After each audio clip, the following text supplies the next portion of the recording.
to avoid paying attention to the girl.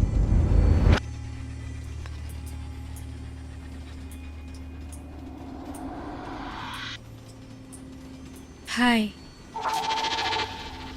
my name is Yana. What's your name? Ted was a little shocked when he found the girl suddenly sitting in front of him. She was staring at Ted with a weird smile on her face. Ted felt a little uneasy, but then he introduced himself, which led to an awkward conversation. The girl asked him about his university. The conversation went on for quite some time, and at this point, Ted was starting to feel a bit more comfortable with her. Isn't it strange that this train is quite empty? Don't you know?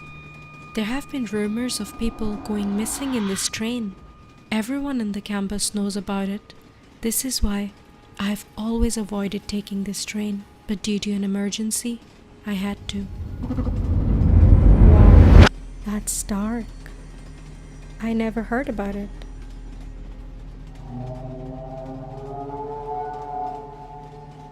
Hey, do you hear something?